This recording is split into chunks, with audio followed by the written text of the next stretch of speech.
She came off the noon stage into a wind that smelled of pine and horse and dust, carrying a carpetbag mended at one corner, and the kind of stillness the men outside the freight office mistook for meekness. It was not meekness. Nell Aldercott had buried a husband, an infant daughter, and every plan she had ever made for a settled life, and she had come 900 miles across the plains to stand in the street of a town she had never heard of a year before, and she had not made that journey to be afraid of a little wind. Reuben Cade had written away for a housekeeper the way another man might send off for a set of harness, because the work was more than one man and an old hired hand could carry, and because the ranch had gone silent as a grave in the 2 years since the fever took Cora,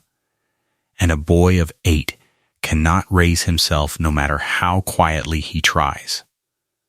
He wanted somebody plain and steady who would cook and wash and mind the child and otherwise leave a man to his own grief. He expected to be disappointed, the way he had come to expect it of most things. What Reuben Cade did not know, standing there at the edge of the boardwalk with his hat in his fist and his whole ruined ranch sliding month by month toward a banker's ledger, was that the woman climbing down off that stage had a gift in her 2 hands that no bronc buster in the territory could match, and that before the aspens turned she would put her palm flat on the neck of the killer horse that had broken his name and his fortune both, and change the whole accounting of his life. If this story speaks to you, hit that like button and drop your city in the comments. I want to see how far this story travels. It was the middle of May in the year 1882, in the high grass country along Piney Creek, north and west of Antelope Wells, Wyoming territory, where the land rolled up green and endless toward mountains that still wore snow in their high folds, and the wind never entirely stopped. The stage had set her down in front of the Mercantile at a little past noon, and gone on without her, and for a while, nobody came. She stood with her hand on the carpetbag and let the town look at her, because she had crossed enough country by then to know that a woman standing in a strange street with nothing to do with her hands is asking to be looked at. And she had no intention of asking that town for one single thing. The Mercantile had a porch, and the porch had a bench, and on the bench sat 2 women with a basket of mending between them, who priced her the way a woman prices calico she does not mean to buy. One of them was Maud Tolliver, who was married to the man who owned the store and considered the street in front of it her own front parlor,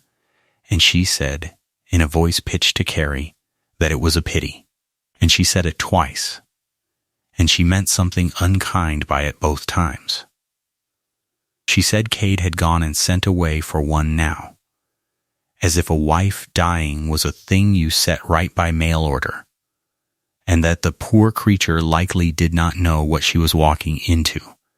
3 miles up a bad road to a place the whole valley had already given up for lost. She said the ranch was cursed, and she said it comfortably, the way people say a thing they have decided is settled. She said there was the boy to think of, growing up wild out there with only his father and that old fool Ollie Sears, and now a stranger off the stage.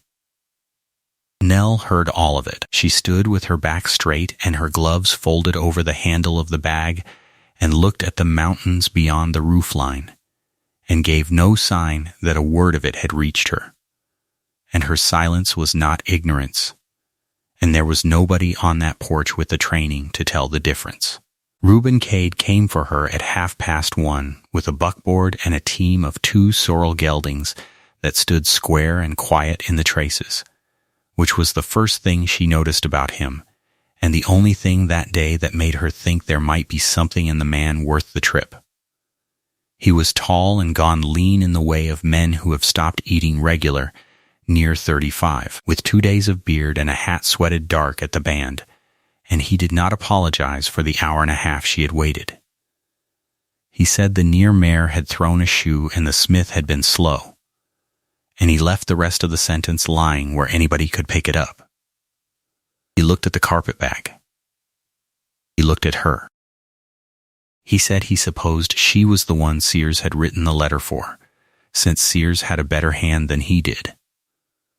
She said her name was Nell Aldercott and put out her hand, and Reuben Cade took it before he had quite decided to, and she felt him feel the old strength in it, the grip of a woman who had done work, and she watched him decide not to remark on it. He swung the bag up into the box. She climbed up onto the seat without waiting to be helped, and settled her skirts and sat with her hands folded. And they went up out of town along the creek road, with the water running loud and clear on their left, and the hills coming at them round and green and stubbled with new grass. Reuben Cade did not talk. That suited her, but she watched the country the whole way. And she watched it the way a person watches who is reading it, not admiring it. And about a mile up the road, she saw the first band of horses on a far hillside, 30 head or better, grazing loose along a fence line. And she looked at them a long time, at the way they carried themselves and the shine on them even at that distance. And she said, before she had thought better of it, that they were good horses. Reuben Cade's jaw moved. He said they had been. He said it flat, the way a man says a thing that has cost him everything to have to say. And he did not explain it,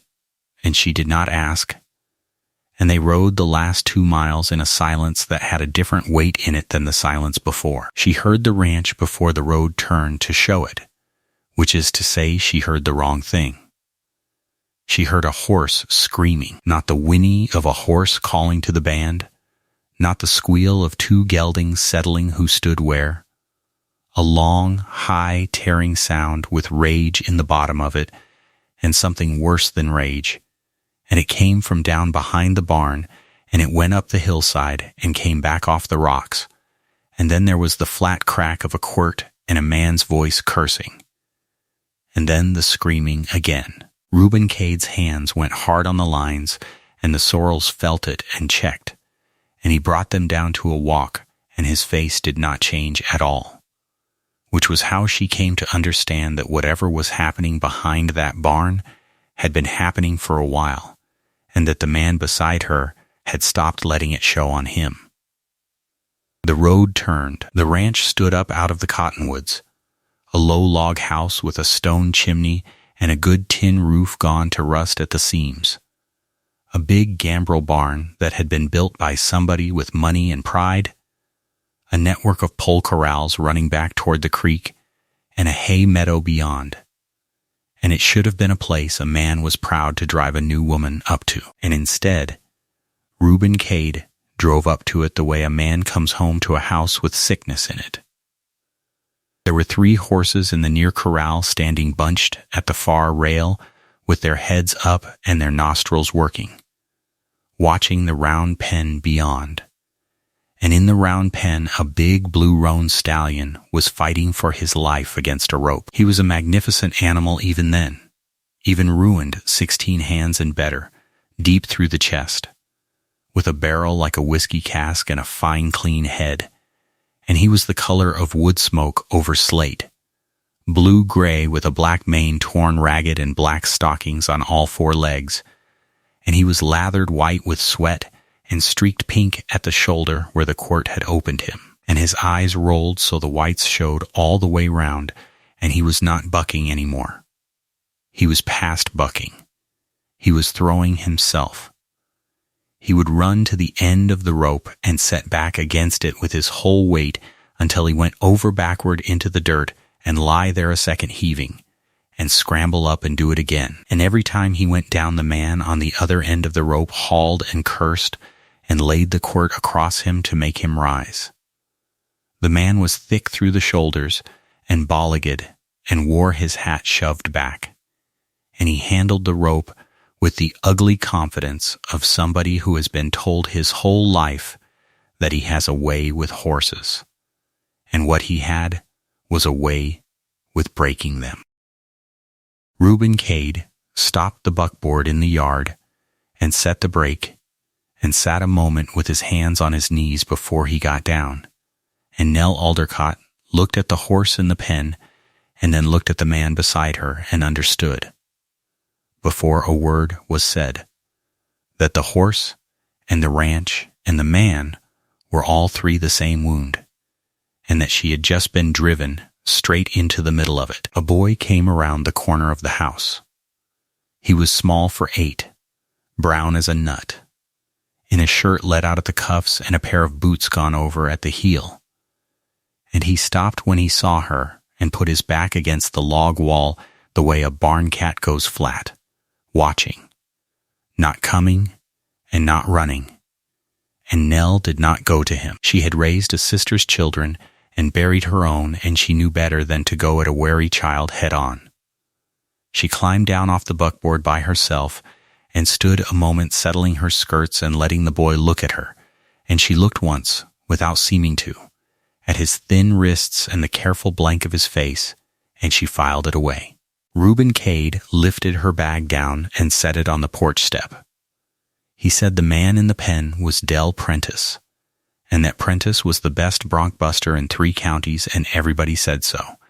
and he said it in a voice with no belief left in it anywhere. He said the roan was called Cain, on account of nobody could do a thing with him, and that a horse like that was worth $600 gentled, and not worth the powder to shoot him wild, and that Cade had bought him as a 2-year-old off a Nez Perce trader, with the last clean money the ranch ever saw, and had a note against him at the bank in Antelope Wells that was coming due the first day of September, and that in 4 months a man named Halford Vane was going to own this ranch unless a miracle walked up the road, and that Cade did not believe in miracles anymore, and she should know it before she unpacked her bag. It was the longest run of words he had put together in a month, and it cost him something to do it. And when he was done, he looked away from her at the round pen, where Del Prentice had finally let the roan stand. And the roan stood with his head down and his sides going like a bellows, and his legs splayed and shaking, beaten for the day but not one particle broken. And Nell Aldercott looked at that horse for a long moment and did not say the thing she was thinking, which was that the man with the quirt was making a killer out of an animal that had been born a king. She said instead that she would want to see the kitchen. And that was the whole of it, and Reuben Cade blinked once as though he had expected almost anything but that, and picked up her bag again and carried it inside. The kitchen was a dead room in a house full of dead rooms. She saw it the moment she stepped through the door, not dirty, exactly, but stopped, the way a clock stops, everything sitting exactly where a woman named Cora Cade had set it down 2 years before, and nobody since had had the heart to move it. There was a table set for 3 that got used by 3 and never wiped down to the wood. There was a window over the dry sink that had not been washed in so long the light came through it gray. There was a shelf with a woman's thing still on it, a blue cup with a chip out of the rim, turned handle out the way a woman turns a handle when she means to come back for it in a minute, a work basket with a half-darned sock still on the darning egg, a hair ribbon looped over a nail. The stove was cold. The boy's bed, when she looked later, had a quilt on it pieced by hands that were gone, worn thin now at the boy's chin where he pulled it up nights. Everything in that house was 2 years old and had been standing exactly where it stood for 2 years, and the man who lived in it walked through all of it every day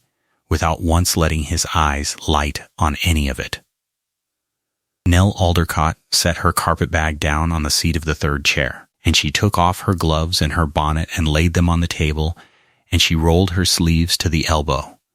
and she looked at that cold, dead stove for a moment the way a general looks at a field, and then she went and found the wood box and started a fire.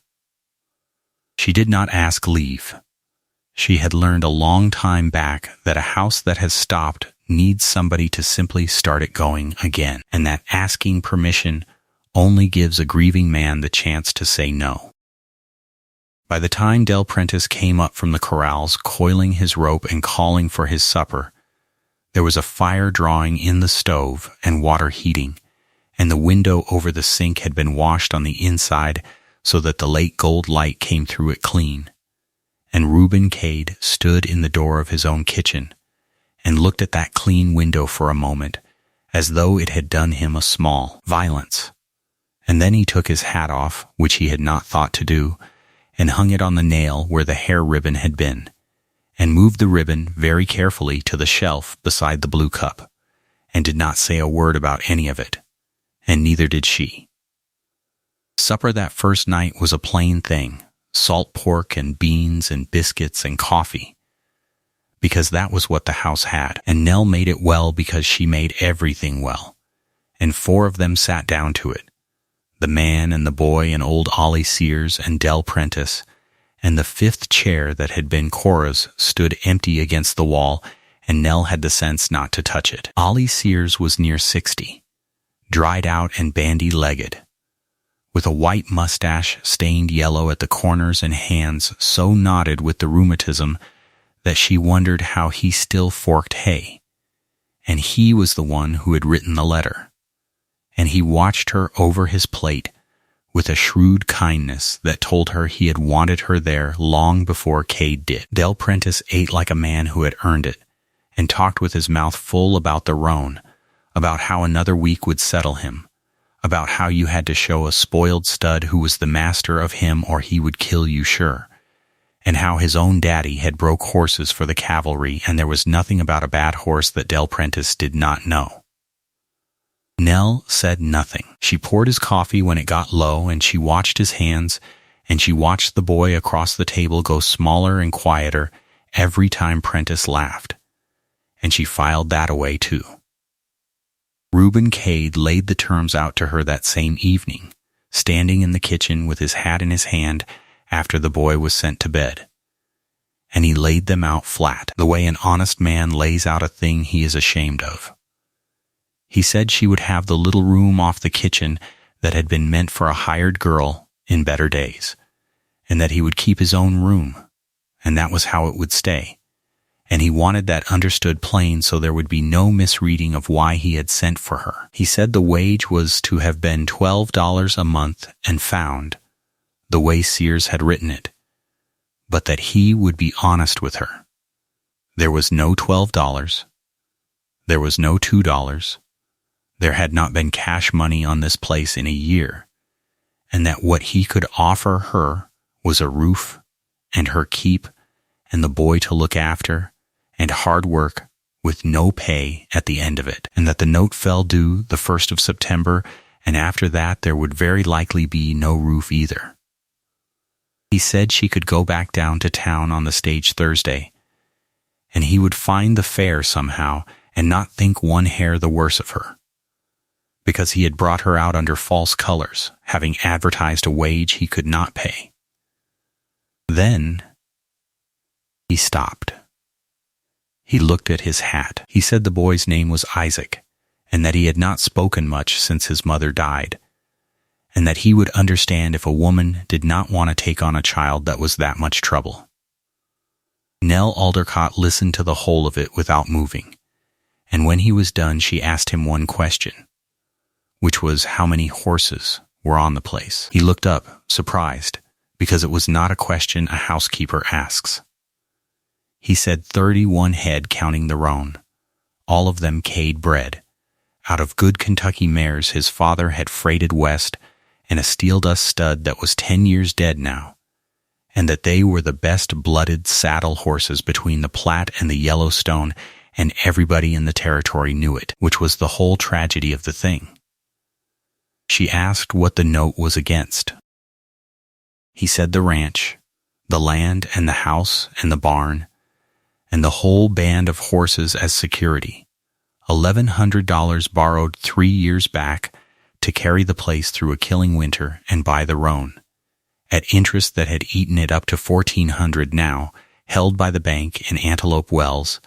and behind the bank, holding the real paper, a man named Halford Vane, who had bought up 4 foundered outfits in that valley in as many years and was in no particular hurry because he already knew how it ended. She asked what the horses were worth.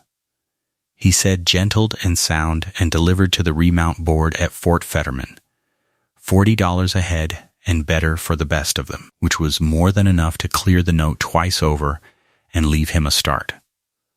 She asked why they were not gentled and sound and delivered then, and Reuben Cade looked at her a long moment, and she saw the thing he did not want to say cross his face, and then he said it. He said because he could not break them. He said his father had gentled every horse that ever wore the Ladder C brand with a soft voice and a world of patience and 2 years of time. And his father was 4 years dead. And Reuben had learned the trade of ranching from him, but not that. Not the horse gentling that had gone into the ground with the old man. And Reuben had tried it his own way, and made 2 of them worse, and been thrown, and cracked 3 ribs, and so he had hired Del Prentice on shares because Prentice was fast and the note was coming, and there was no time for softness. He said Prentice had put a saddle on 11 of them, and gotten 4 to where a brave man could ride them, and ruined the roan, and that at $40 a head for 4 green broke horses, he was still $900 and a long way short of saved. She said she would stay. She said it the same flat way she said she would want to see the kitchen. And Reuben Cade stood there, and could not for the life of him think why a woman with sense would say it, and he did not ask, because he was afraid she would reconsider. That night Nell Aldercott lay in the narrow bed in the hired girl's room and listened to the house, and once, late, she heard the roan scream down in the far corral.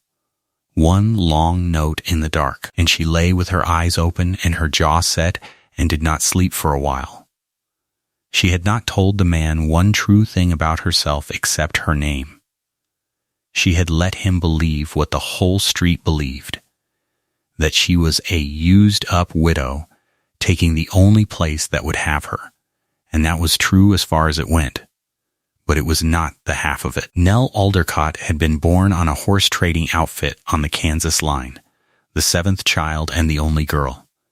And she had grown up in corrals, and when she was 11, a Comanche woman her father hired for a season to cook had watched her stand still in a pen with a spoiled filly for an hour, doing nothing at all until the filly came and put its nose in her hand, and had told her father, in front of the whole family, that the girl had the thing that could not be taught, that horses would give her what they would give no man, and that he was a fool if he wasted it. Her father had laughed, because a girl was worth more married than gentling horses, and he had married her at 18 to a decent quiet man named Tom Aldercott, who took her north to Homestead, and the horses had gone out of her life. And then the diphtheria had taken the baby, and the next winter had taken Tom, and Nell had sat in a sod house with nothing, and read a torn newspaper by lamplight, and seen an advertisement for a housekeeper on a horse ranch in Wyoming Territory. And something she had buried a long time back had turned over in her chest. She had not come west to keep a house. She had come because a man who bred the best horses between the Platte and the Yellowstone did not know how to reach them, and she did. And she had known it from the first band she saw on the hillside from the buckboard seat, and she had known it for a certainty the moment she looked into the rolling white rimmed eye of the roan in the round pen and seen, under the rage, an animal begging somebody, anybody, to stop hurting him long enough to listen. She meant to be that somebody. But she was a woman, and she was new,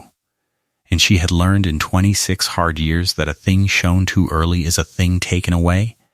so she said nothing, and she cooked, and she cleaned, and she watched, and she waited for the man to run out of Del Prentice. It did not take long.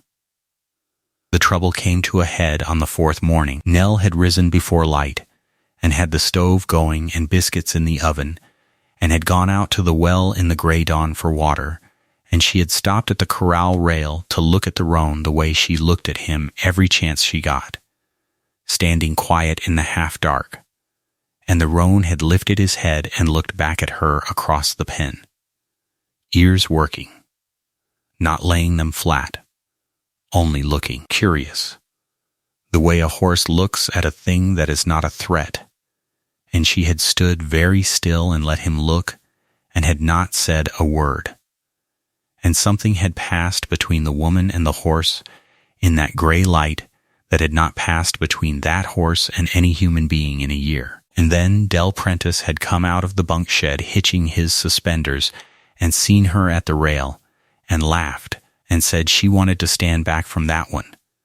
that he was a man-killer and no pet, and she had said, quietly, without turning around, that he had not always been. Prentice stopped laughing. He came over to the rail and spat and said a horse was a horse, and a spoiled one got sold for dog meat or got broke hard, one or the other, and there was no third way, and that a woman who had grown up churning butter had best keep her notions to the kitchen where they belonged. Nell picked up her bucket. She said that where she had grown up they gentled horses instead of breaking them, and that a broke horse gives you what you take and a gentled horse gives you everything it has, and that the difference was worth about $400 a head to a man with a note coming due. And she said it in the same level, unhurried voice. She said everything in. And then she carried her water back to the house and left Del Prentice standing at the rail with his mouth open, because in 4 days nobody on that place had heard her string that many words together, and not one of them had known she knew a saddle horse from a plow mule. Reuben Cade heard about it at breakfast, because Prentice made a joke of it, told it around the table with his mouth full. The new woman was going to gentle old Cain with a soft word and a lump of sugar. And he laughed, and Ollie Sears did not laugh. And the boy Isaac looked up from his plate for the first time in 4 days and looked straight at Nell with something awake in his face, and Reuben Cade set his coffee down and looked at his housekeeper across the table and said nothing at all. But a thing had started in him that morning, a small dangerous thing that he was not ready to call hope, and he could not entirely put it back down. Del Prentice took the roan out again that afternoon, and it went worse than it had ever gone, because a beaten thing that has just been looked at kindly is a beaten thing that has remembered there is another way to be treated, and the roan fought Prentice with a fury that had a kind of grief in it, and threw himself twice. And the second time he came down on the pole fence and split it and cut a long gash in his own hip, and Prentice lost his temper the way a certain kind of man always loses it, completely and with pleasure, and went after the down horse with the quirt, and then with the coiled end of the lariat, both hands, and Nell Aldercott came out of that kitchen and across that yard so fast that nobody afterward could quite say how she got there, and she went between the man and the horse, and stood there with the roan heaving on the ground behind her and Del Prentice standing over her with the rope up, and she did not raise her voice. She said to put it down. She said it once, and there must have been something in her face that the roan had heard in her silence at the rail, because Del Prentice, who was twice her weight and afraid of nothing that walked, took a step back and lowered the rope, and then got his sneer back and asked her who in the hell she thought she was, and Reuben Cade's voice came from behind them both, from the barn door, quiet and even and absolutely final, and said that she was the one who was right, and that Prentice was done. It was a bad quarter of an hour after that, the way it always is when a hard man is sent off, and there was money owed and money argued and threats made that everyone knew were only noise. But the end of it was that Del Prentice rolled his bed and saddled his horse, and rode down the creek road at a hard trot, with 2 Greenbroke Cade geldings on a lead, as the wages Cade could not pay in cash. And the dust of him hung in the road a while, and then the wind took it, and the ranch was suddenly and enormously quiet. And Reuben Cade stood in the yard and looked at the wreck of his round pen, and the blood on the roan's hip, and the woman kneeling now in the dirt beside the down horse. And he said to nobody that he had just given away 2 of the 4 horses that were supposed to save him, and hired a housekeeper who was going to gentle a man-killer,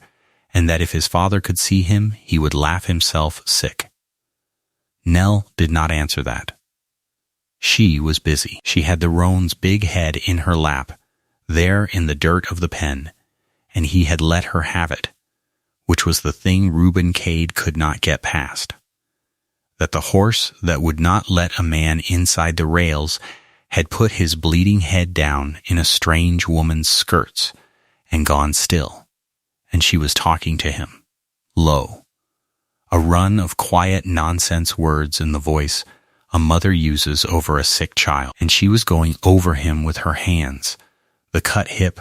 the quirt welts, the rope burns behind his ears, the split hoof nobody had trimmed in months, cataloging the whole long account of what had been done to him, and she was not crying, because Nell Aldercott did not cry over things she intended to fix, but her jaw was set hard enough to ache. She did not try to make him get up. She sat with him until he decided on his own to heave to his feet, and then she stood with him, one hand flat on his neck, and let him lean the great weight of his head against her shoulder, and she walked him slow around the pen once, and put him up in the small corral with clean water and good hay, and left him alone. Because the first gift you give a broken horse, she would have told anybody who asked, and nobody asked, is the gift of being left alone by somebody who could have hurt him and did not. That was the beginning. She did not saddle the roan the next day, or the day after, or for 2 weeks after that. What she did, every morning before the sun cleared the eastern hills, and every evening after the supper things were washed, was to take a 3-legged milking stool out to the roan's corral and set it down inside the rails and sit on it and do nothing. She brought her mending. She brought a pan of beans to snap. She sat with her back half to him and her hands busy, and she paid him no mind at all, and she let him work out for himself, over hours, over days, that here at last was a human being who wanted nothing from him, who did not come with a rope or a saddle or a quirt or even a lump of sugar to be earned, who simply came and sat and was, and left when she was done. The first day he stood in the far corner and watched her the whole time with his head up. The 3rd day he grazed with one eye on her. The 5th day he walked over, slow, stopping and starting, and stood 8 feet off and blew at her through his nose. And she did not turn her head, and after a while he went back to his hay. The 9th day he came and stood over her while she snapped her beans and lipped at the brim of her bonnet, and she reached up without looking and laid her hand flat on his jaw. Just laid it there, and he let it stay, and that was all she asked of him that day, and she gathered up her beans and her stool and told him he was a good horse, the first kind words in the English language that animal had heard in a year that were not a lie, and she went in and started supper. Reuben Cade watched all of it from the barn, from the hayloft window, from the corner of the house, pretending he was not watching, and he could not make it come out right in his head. He had seen his father gentle horses, and it had looked something like this: the patience, the not asking. But his father had been a legend and a man, and this was a widow off the stage with beans in her lap, and the horse that had put 3 men in the dirt was following her along the rails now like a dog when she walked past, and Reuben Cade stood in his barn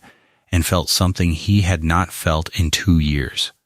which was the dangerous, painful, opening sensation of a door he had nailed shut coming loose at one corner. The boy came to her before the horse fully did.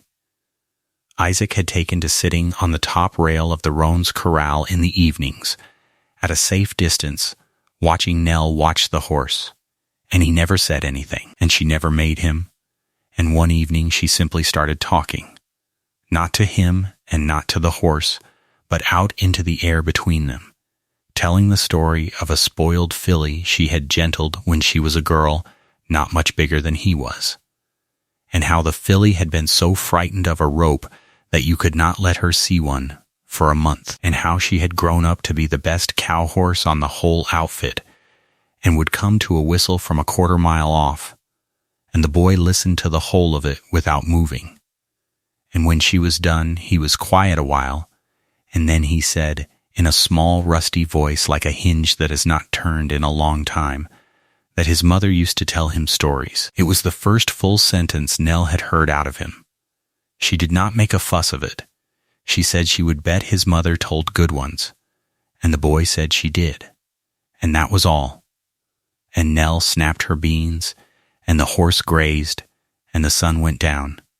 But something had turned, and the next morning Isaac was at her elbow at the stove wanting to know could he help, and she put him to greasing the biscuit pan,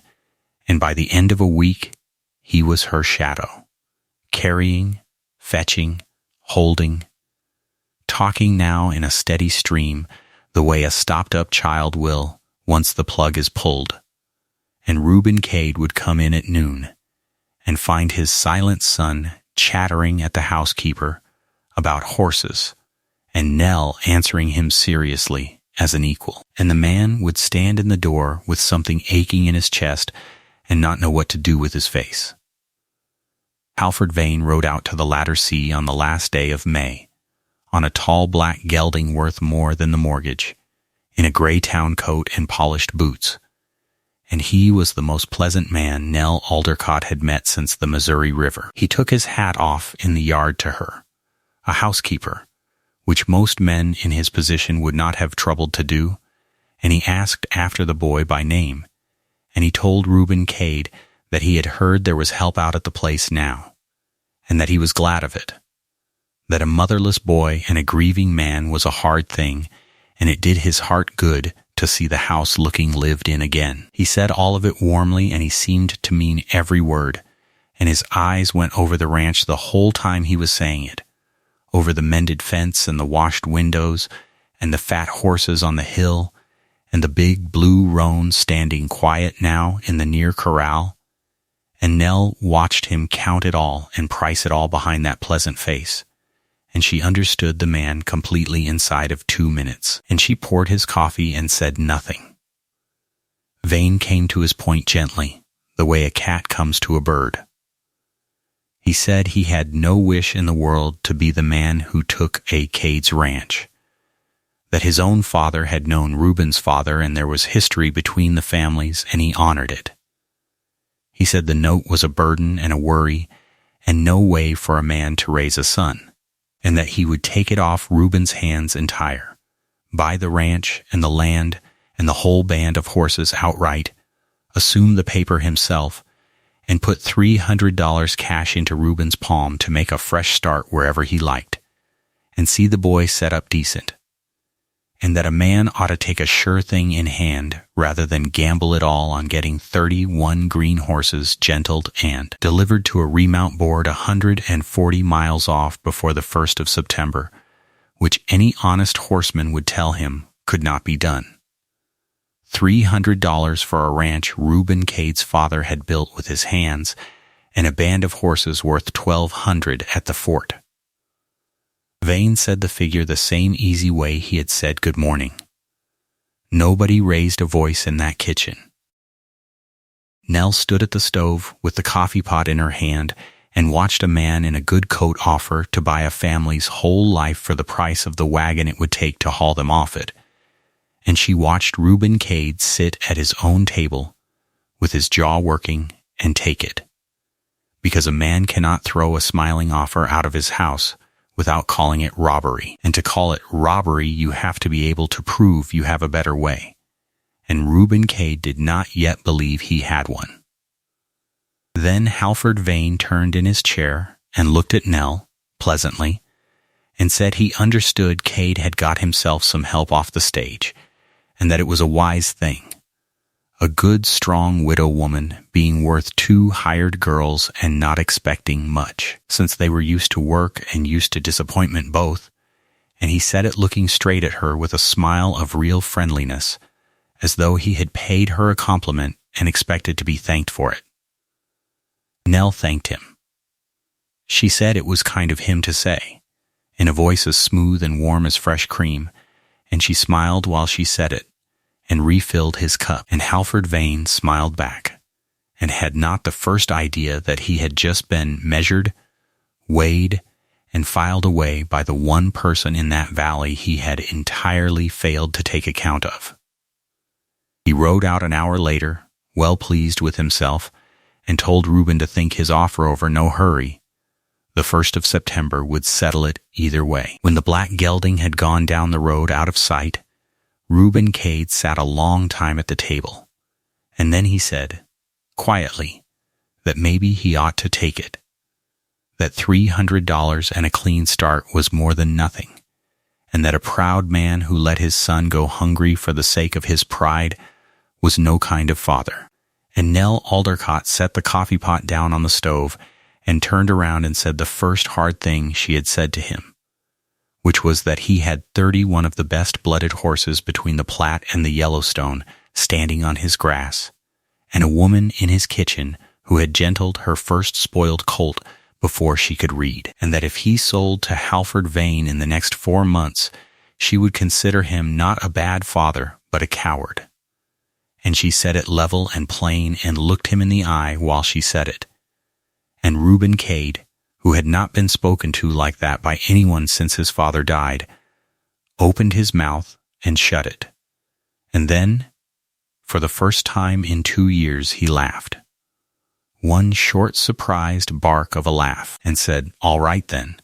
that they would find out together whether she was as good as her mouth,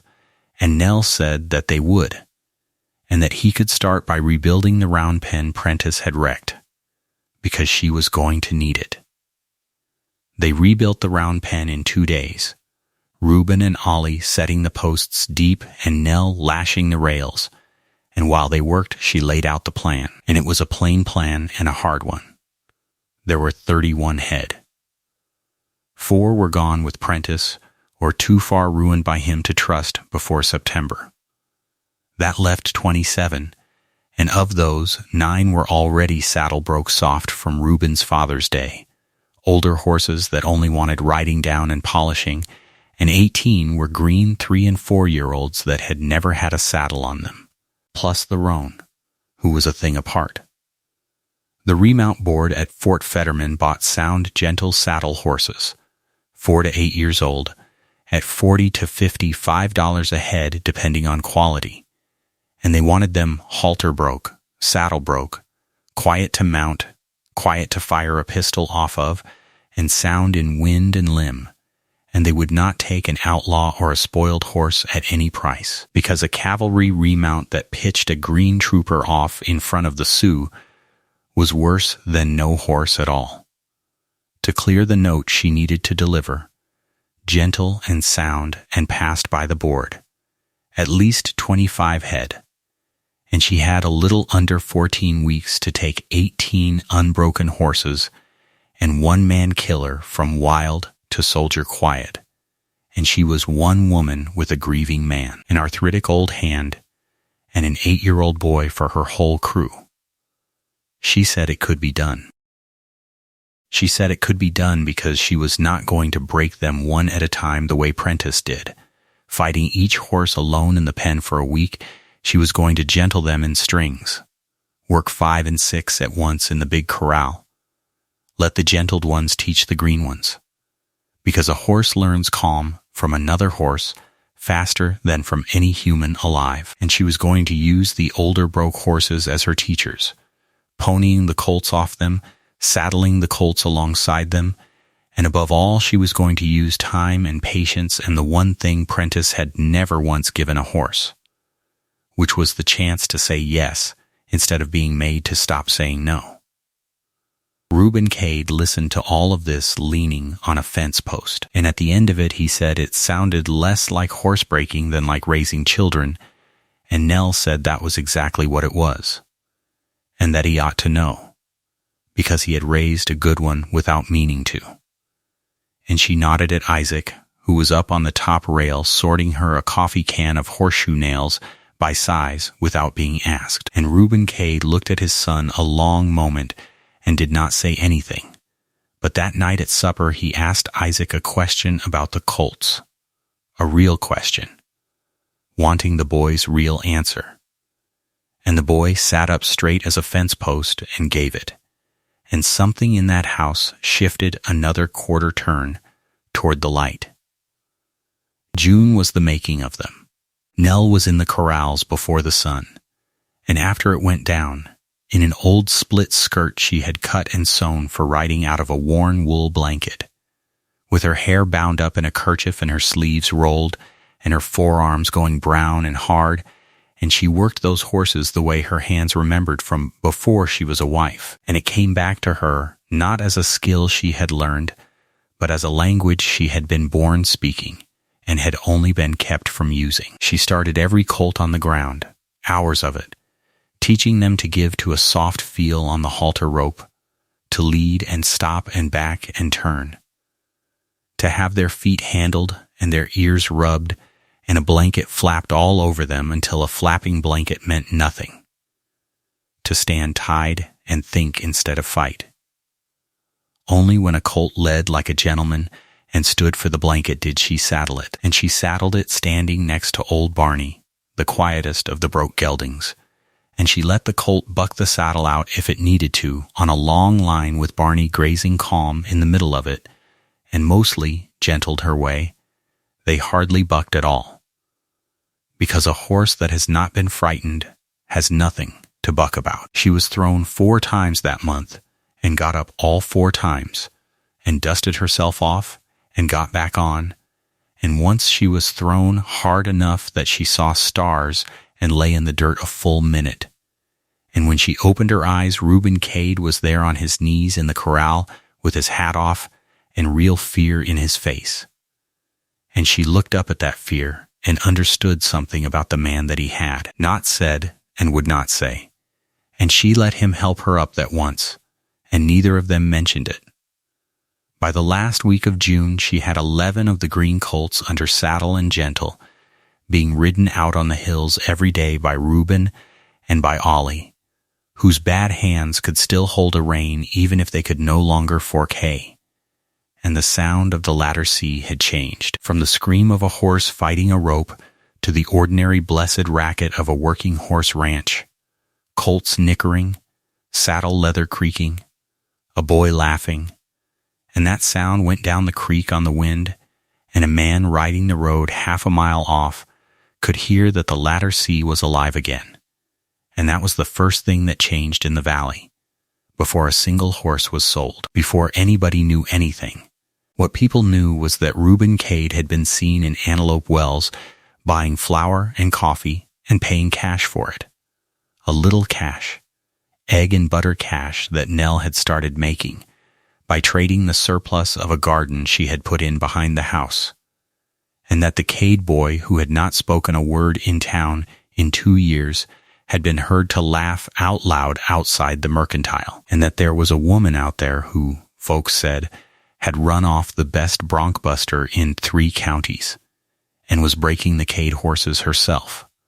which everybody agreed was either a lie or a scandal and in any case could not last.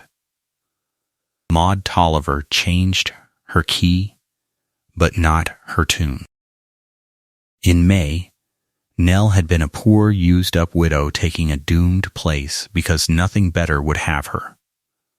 By late June, she was a bold, unwomanly creature who wore a cut skirt and rode astride and had got her hooks into a vulnerable widower, and Maud Tolliver said so on the mercantile porch with her arms folded, and looked at the other women, and the other women looked back. And Nell Aldercott bought her salt and her thread and her window glass, and thanked Mr. Tolliver and walked out to the wagon and did not turn her head, because she had learned a long time ago that the surest way to make a small town certain you are guilty of something is to defend yourself against a thing nobody has quite dared say to your face. The saddle went on the roan in the first week of July, and it went on the way everything with that horse went, slow, and Nell chose her day and her hour, a still gray evening, with the flies down, and she had spent 6 weeks getting to it. 6 weeks of the stool and the beans and the flat hand, and then the halter, and then the rope over his back, and then the blanket.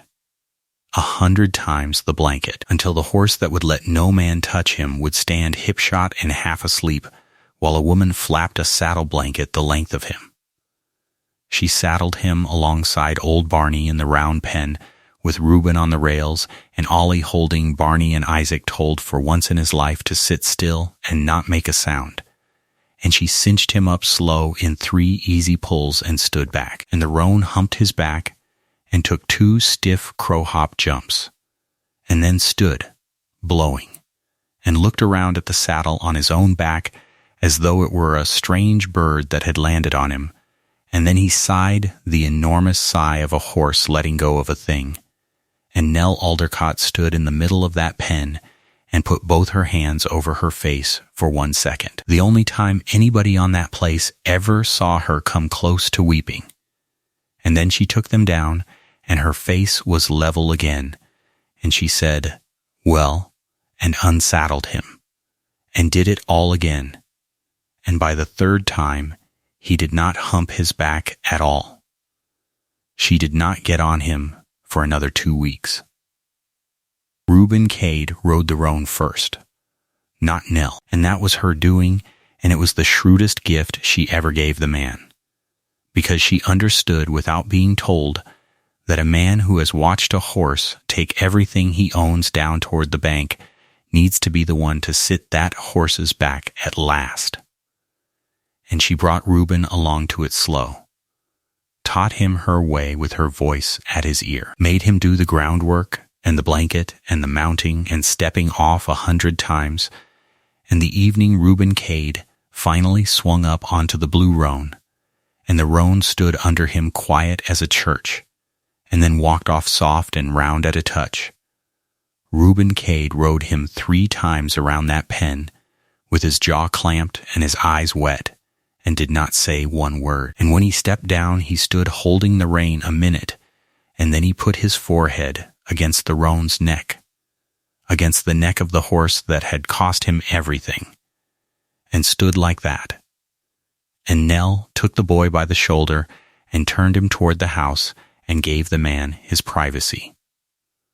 The storm came the night of the 18th of July, and it was the kind that builds all afternoon in a green-black wall in the west,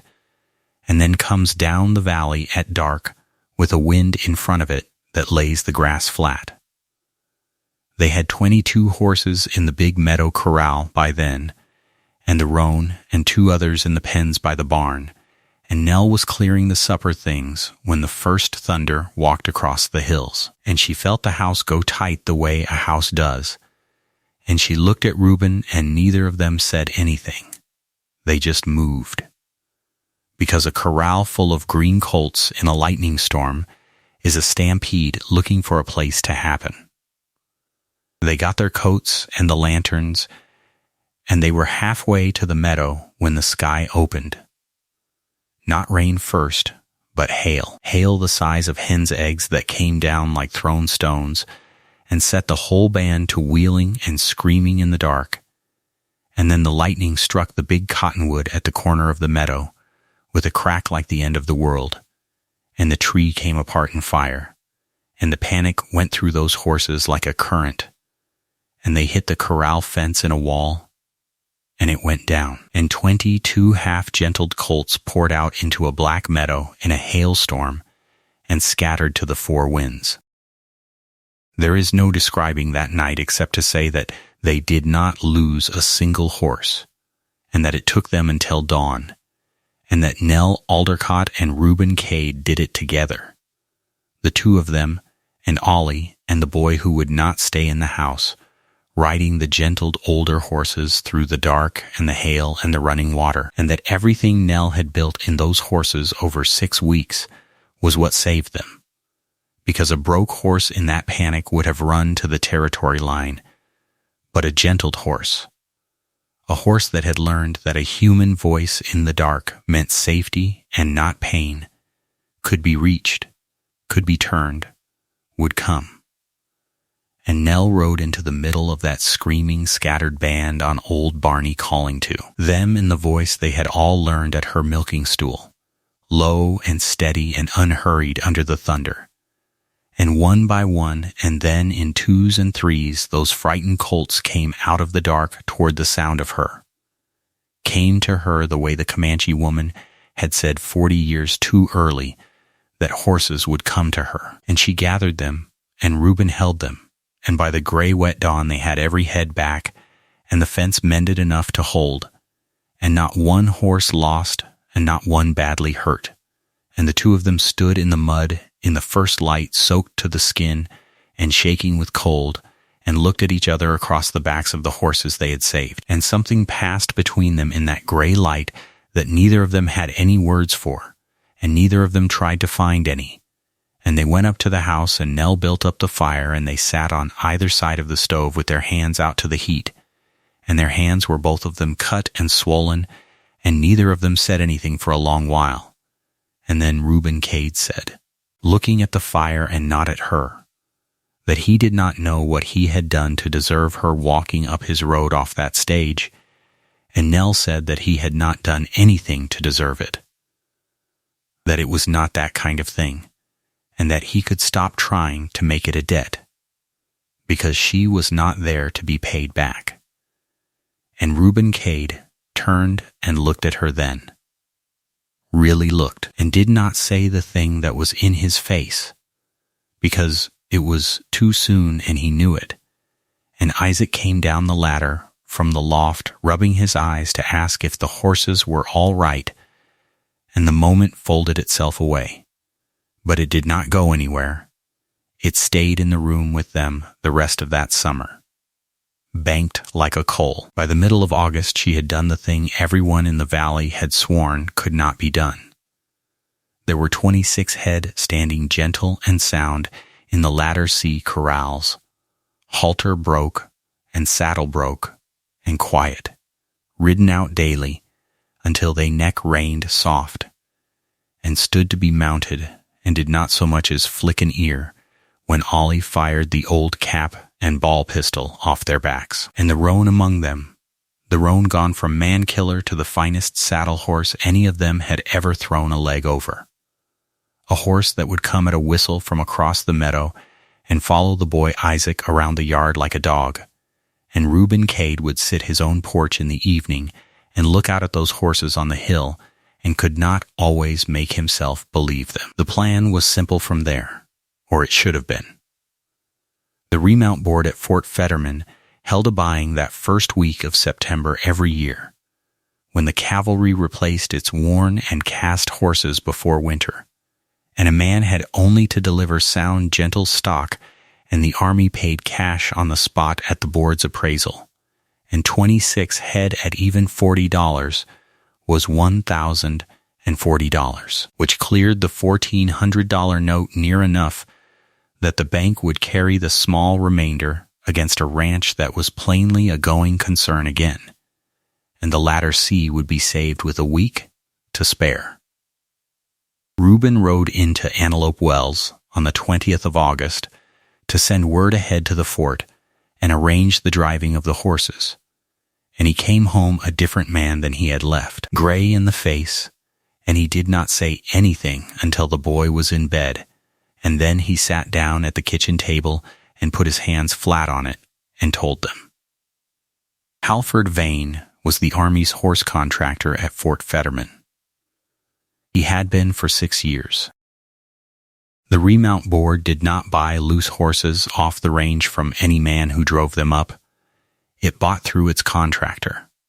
and the contractor was Vane, and Vane took his stock, gathered it, vouched for it, and delivered it to the board under his own name and his own bond, and was paid. And the board trusted his word on a horse the way they trusted the sunrise, because a contractor who sold the army a bad remount lost the contract forever. So the horses did not go from Reuben Cade to the army. They went from Reuben Cade to Halford Vane, at whatever price Vane chose to offer, and from Vane to the army at $55 a head, and there was no other road to that money, and Vane held both ends of it. And Vane had already been to the fort. Reuben had it from the banker himself, who had grown uneasy and let slip more than he meant to. Vane had told the remount board back in July, quietly, regretfully, as a man doing his duty, that the Cade horses coming onto the market this year were spoiled outlaw stock, that Cade had hired a butcher of a bronc buster who had ruined the whole band, that the flagship of the string, a big blue roan, had already crippled 3 men and killed a 4th, which was a lie built on a true foundation, and that the board would be wise to have nothing to do with Lattersea horses no matter who brought them or how gentle they looked on the day. Because a spoiled horse hides its ruin until the worst possible moment. He had poisoned the well 4 ways from Sunday, and he had done it in that same pleasant, regretful, honest broker voice, and the beauty of it, the pure cold beauty of it, was that when Reuben Cade failed to sell his horses and came crawling to Vane in the last week of August with the note days from due, Vane would buy the whole band off him for $200 as spoiled stock, out of pure Christian charity, and then gather them and vouch for them and deliver them to the very same board as fine Lattersea horses, best blooded between the Platte and the Yellowstone, and pocket the better part of $1,300 on the turn, and own the ranch besides. He had not been circling the Lattersea for 4 months out of patience. He had been circling it because he knew exactly what those horses were worth, and he intended to have them. And he had spent the summer making sure no other road to the fort stayed open. Reuben Cade told it all in a flat, dead voice with his hands on the table, and when he was done, he said the thing that was killing him, which was that he could gentle 100 horses now and it would not matter, that Nell had done the impossible and it did not matter, because the one man who stood between those horses and that money had made sure the door was nailed shut before the horses were ever ready, and that maybe the only sane thing left was to take Vane's $200 and go,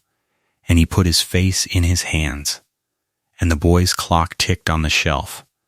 and old Ollie Sears stared at the table, and it was the lowest hour that house had seen since the fever. Nell Aldercott sat quiet through all of it, and she was not despairing, she was thinking, following the thing the way she followed a frightened horse's mind all the way down to where it lived. And when Reuben was done, she asked him one question, which was whether the remount board's officer, the actual army man, the one who appraised and paid, was Vane or was a soldier. Reuben looked up. He said no,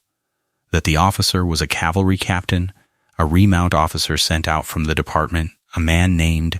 the banker had said, Captain Amos Reddick, and that Reddick had been at Fetterman 2 years and had a hard name, that the contractors did not like him because he could not be bought and he knew a horse, and that he ran the buying board but he bought through the contractor, because that was the regulation. And Nell Aldercott sat there a moment, and then she said, slowly, that a man who cannot be bought and who knows a horse is the one man in the whole business Halford Vane cannot afford to have standing in the Lattersea corral in the daylight, looking at these horses with his own 2 eyes. She said it was not the board they had to reach. It was the captain.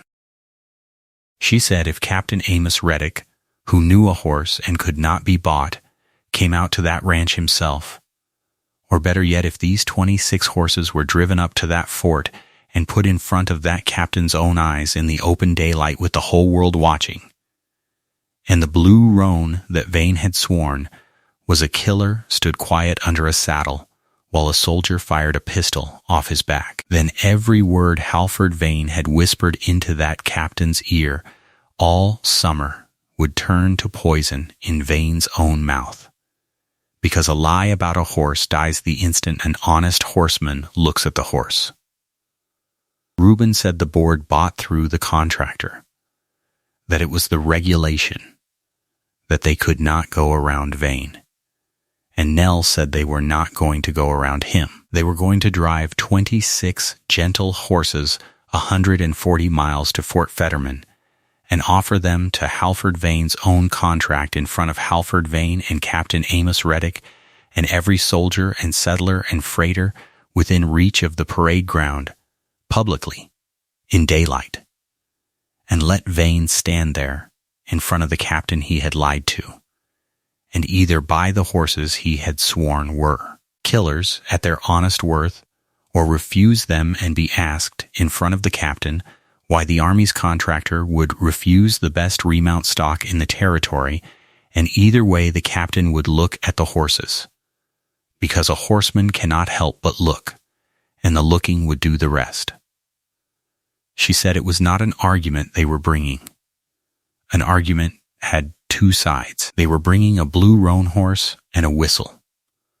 Reuben Cade looked at her across that table for a long moment, and the dead gray look went out of his face, and he asked her, quietly, how long she had been putting this together in her head, and Nell said since the afternoon Halford Vane sat in that kitchen and called her a strong widow woman who did not expect much, because a man who says a thing like that to a woman's face has told her everything about how his mind works. And she had known from that hour that the day would come when his own contempt would be the thing that undid him, and she had only been waiting to see the shape of the trap so she could show him the daylight in it. They left the terms of the two of them unspoken that night. But before she banked the fire, Reuben Cade said the thing he had been carrying since the storm, and he said it badly, the way honest men say the truest things. He said he had married Cora when they were both 20 and known her his whole life, and buried her, and thought that was the end of that part of him, and that he had sent away for a housekeeper and not one blessed thing else, and that he wanted to be straight with her the way she was always straight with him. And the straight of it was that he did not know anymore whether he was fighting to save this ranch for his son, or because he could not stand the thought of her getting on a stage in September and going, and that he had no right to say that to a woman he had brought out under false colors and could not pay $1 to, and he was sorry, and he would understand if it made her want to leave sooner. Nell Aldercott stood at the stove with her back to him a moment, and then she turned around, and she did not smile, and she did not soften. She just looked at him level and plain, and she said that he had spent a good deal of breath just then explaining why he had no right to say a thing, and asked him whether that was the thing he actually meant to say. And Reuben Cade stood up from the table and said, no, that the thing he meant to say was that he did not want her to go. And Nell said that was better, and that he might have started there, and that they would talk about the rest of it after there was a ranch to talk about it on, and that he should go to bed, because they had 26 green horses to drive 140 miles, and she was not going to do it on a man who had not slept. And Reuben Cade went, and he slept that night for the first time in 3 years all the way to morning, and in the morning they began to get ready. The drive to Fort Fetterman took 6 days, and it was the hardest thing Nell Aldercott had done since the night in the meadow. 26 young horses and a saddle band and a wagon across the open country in the last heat of August, 4 of them to do the work of 8, and they did it on the gentleness she had built, because a wild band would have scattered a dozen times and a broke-hard band would have soured. But these horses had learned to trust the low voices riding with them, and they trailed like veterans. And every night they made camp, and every morning Nell was up first checking feet and backs, and the roan trailed loose behind the wagon with never a rope on him at all, following the boy, and freighters they passed on the road pulled up to watch that big blue roan pace along, free as a dog behind a wagon, and shook their heads. Because they had all heard of the Cade killer roan. Everyone in the territory had heard of him. Vane had seen to that. And here he came, down the road gentle as a milk cow, with a child on the wagon seat in front of him. And the story of that started traveling up the road toward the fort ahead of them faster than they could ride, which was exactly what Nell Aldercott had known it would do, and had counted on. They came up on Fort Fetterman on the last day of August, in the middle of the morning, with the sun hard and clean on the parade ground and the Platte running low and brown below the bluff. And they drove those 26 horses right up onto the flat outside the corrals where the remount buying was to be held in 3 days' time. And there were soldiers there, and freighters, and settlers come in to trade. And the word had run ahead of them, so there were more than there might have been. Men leaning on the corral rails to see the Cade band, and Halford Vane was there. Because a contractor is always there before a buying, and he came across the flat in his good gray coat when he saw whose horses they were, and his pleasant face was working to stay pleasant. He greeted Reuben Cade warmly and loudly, loud enough to carry, and said he was surprised and grieved to see him drive that spoiled band so far in the heat, that he had told Cade plainly there was no market here for ruined stock, and that he would still, out of respect for Cade's father, take the whole lot off his hands at $200 and save him the sorrowful drive home. And he said it in front of everyone, kindly, a good man doing a hard kindness, and 1 or 2 soldiers nodded, because they had all heard about the Cade killer roan, and here plainly was a broke widower who had been badly used by a bronc buster and did not know when he was beaten. Reuben Cade did not answer him. That was Nell's arranging, and it was the hardest thing she had asked of the man, to stand still and silent and let Vane talk,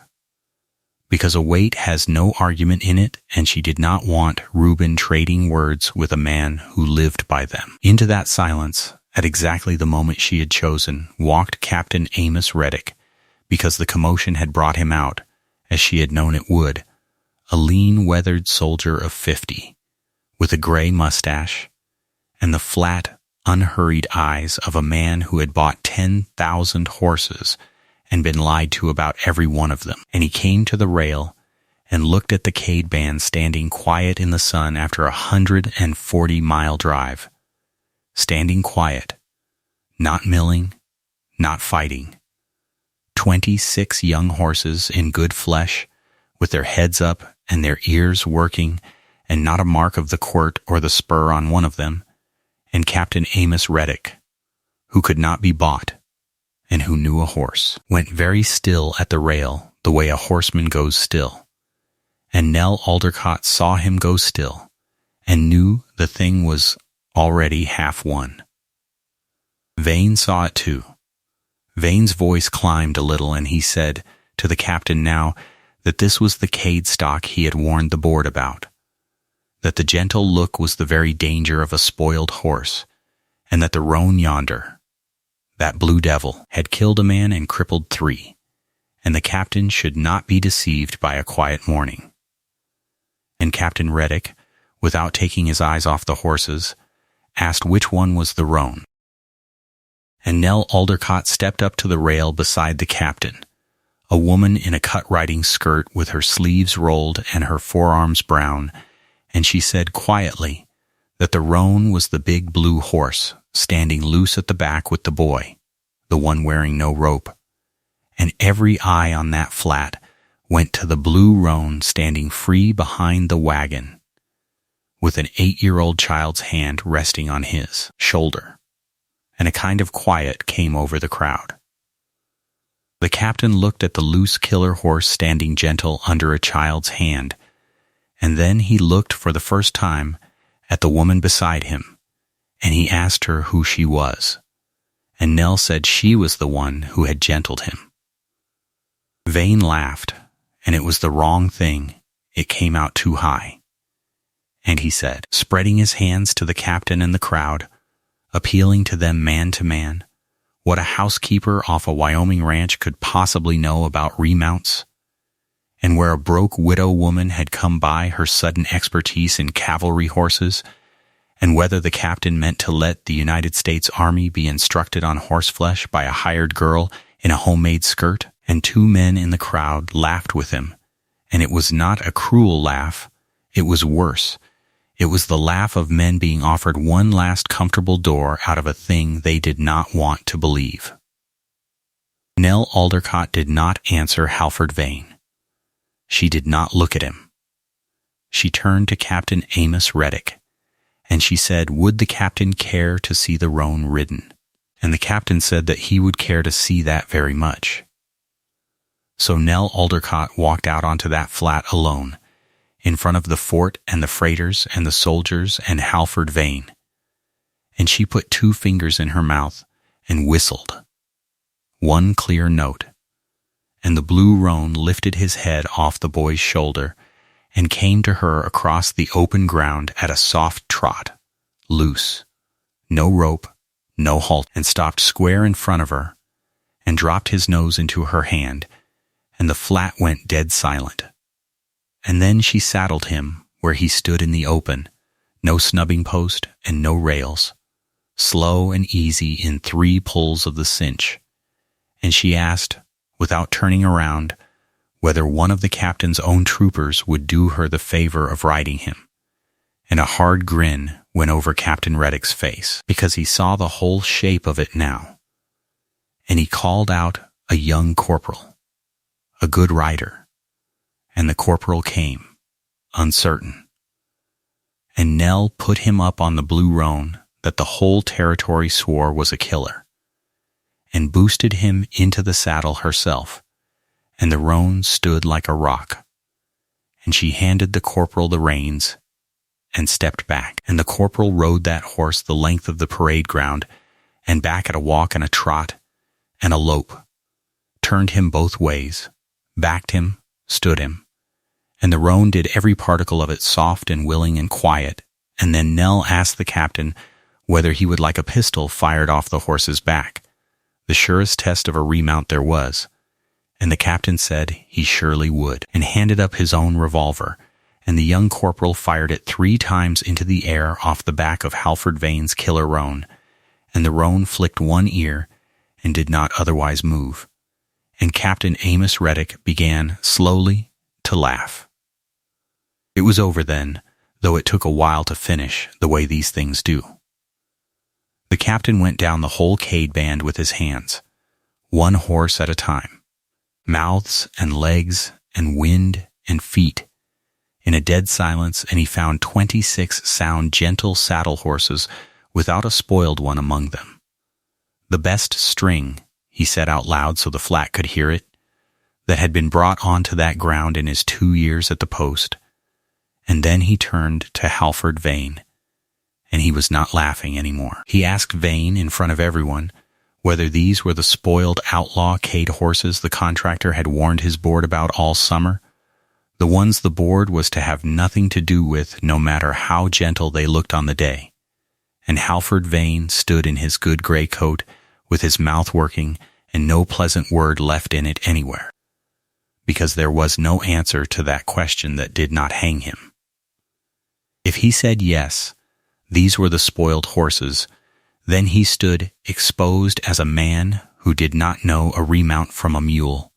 ruined as a contractor in front of the officer who held his contract. And if he said no, that he had been mistaken, then every soul on that flat understood in the same breath that Halford Vane had lied to the United States Army all summer to run down a neighbor's horses so he could steal them for $200 and sell them back to that same army for $1,300. And that he had come within a week of doing it. He stood in that daylight with the captain's flat eyes on him and the whole fort watching, and he chose at the last the smaller ruin, and said stiffly that he had plainly been misinformed as to the Cade stock, and that he was glad to be corrected. And it was a graceful thing to try to say, and it fooled not one living person on that ground, because a lie about a horse dies the instant an honest horseman looks at the horse. And every man there had just watched it die. Captain Amos Reddick bought the whole band on the spot, 26 head, on his own board's appraisal and not 1 cent through the contractor. Because a remount officer who caught his contractor lying to the army had all the authority he needed, and then some, and he appraised the Cade horses high, because they were worth it, and because he was a man who enjoyed setting a thing right where he found it broken. And the roan he appraised highest of all, and said he meant to keep him for his own troop mount. And the whole came to $1,170 in army scrip and coin, counted out on the tailgate of a wagon in the sun while the fort watched, and Reuben Cade stood there and held it in his 2 hands and could not entirely close his fingers on it. As for Halford Vane, his contract with the department did not last the month. A remount board does not keep a contractor it has caught lying, and the story went up and down the North Platte the way such stories go. And within the year, Vane had sold his interests around Antelope Wells and gone on to Cheyenne and then further, and the 4 foundered ranches he had bought up in that valley came back onto the market. And it was said that a man in a good gray coat is only ever 1 honest horse away from ruin, and folks in that country said it for years after, and mostly they meant Vane. They drove home lighter. 5 saddle horses left of the 31 and the wagon and the boy, and the note money buttoned inside Reuben Cade's shirt, and on the second night out, camped on the open plain with the fire down to coals and the boy asleep in the wagon, Reuben Cade paid the bank in his head out loud, the $1,400 of the note and the little owing besides, and found there was better than $200 left over when it was done, more clear money than the latter sea had seen in 5 years, and he sat there turning it over. And then he was quiet a while, and then he said into the fire that the horses had been hers as much as his, that she had made every one of them out of nothing with her own 2 hands, and there would be no ranch at all without her, and that he had been trying for a month to find a way to say the next part that did not sound like a man paying a debt, because she had told him once she would not be paid back, and he had believed her, and he could not find the way, and so he was just going to say it plain, and she could take it however it landed. And he said that he did not want her in the hired girl's room off the kitchen anymore. He said he wanted her in the house as his wife, for the reason people are married and not for any other, and that he had loved her since about the night of the storm, and had been ashamed of it, because he had nothing to offer her that she had not built herself, and that he was done being ashamed of it, because being ashamed of it was just another way of being too proud to ask, and he had been proud long enough, and it had nearly cost him everything. And would she have him? Nell Aldercott looked at him across the coals, and she was quiet long enough that his heart went down, and then she said that was the longest run of words he had put together since she had known him, and that he had finally started in the right place. And yes, they were married in the last week of September, in the little frame church in Antelope Wells, and half the valley came, because a valley that will talk a woman down when she is losing will turn out to see her married when she is won, and Maud Tolliver came. And near the end of it, on the church steps, Maud Tolliver said to Nell, stiffly, in front of the other women, that she had said some things on the mercantile porch in the spring that she had had no business saying, having said them about a stranger she had judged off a stagecoach, and that she had been wrong about the stranger and wrong to say them, and that she hoped Mrs. Cade would come into the store sometime and let her stand her to a length of good cloth by way of apology. And she said the name carefully, Mrs. Cade and Nell Aldercott, who could have made her say a great deal more and did not, said that she would come, and that she was partial to blue. Isaac Cade stood up with his father at that wedding in a new shirt, and he was not silent anymore. He had not been silent in months, and he cried a little and was not ashamed of it. And old Ollie Sears cried a good deal more and blamed it on the dust, and the blue roan was in the churchyard, because Captain Reddick, who had a soft place under all that flint, had made a gift back of him to the woman who gentled him as a wedding present, saying the army had geldings enough, and a horse like that ought to stay with the one person on earth he had chosen. And the roan stood tied to the churchyard fence through the whole of it, dozing in the September sun, and lipped at Nell's veil when she came out on Reuben Cade's arm. And the whole town laughed, and it was a kind laugh this time, and that was the difference the summer had made. The Latter Sea did not become the richest ranch in the territory, because that is not what happens to real places, but it became something better, which was a going concern and a known name, and the word that went out about it was not a boast. It was a plain thing that traveled on its own legs, that if you wanted a saddle horse that would not fail you, a horse gentled instead of broken, a horse that gave you everything it had instead of everything you could take, you went up Piney Creek to the Cade place, and you asked for the woman. Captain Reddick sent officers to her privately, and then ranchers, and then a horse buyer from Cheyenne who had once worked for Halford Vane and knew quality when it stopped being stolen. And within 3 years the Latter Sea sold every horse it could raise before the horse was weaned, on the strength of one thing, that a Cade horse was a gentled horse, and there was not another outfit between the Platte and the Yellowstone that could say it and mean it. Nell Cade gentled horses for 30 years on that creek. She taught Reuben her way until his hands were nearly as good as hers, though he always said not quite. And she taught Ollie Sears's grandson, and she taught Isaac, who grew up to be the finest hand with a colt in that whole country and never once in his life raised a quirt to a horse, and could not have told you why except that his mother had never raised one either. She had 2 more children on that ranch, both of them born in the log house with the good tin roof, and she raised the 3 of them the way she gentled a colt, with patience and a low voice and the chance to say yes, and the ordinary years went by the way they do. The hard winters and the good springs, the branding and the haying and the long summer evenings on the porch, 10,000 ordinary days that did not feel like anything much at the time and turned out, when you laid them end to end, to have been the whole of a life, and a good one. The blue roan lived to be 28 and died in the far pasture on a spring night with the new grass coming, and Nell Cade sat up with him at the end the way she had sat with him at the beginning, on a stool in the dark, doing nothing but being there, and she was the last thing he leaned his great head against, and Reuben buried him under the big cottonwood the lightning had spared, and cut no stone and needed none, because everyone on that creek knew what was there. Reuben Cade died in the winter of 1914, an old man in the bed he was born near, with his wife's hand in his and his grown son in the doorway,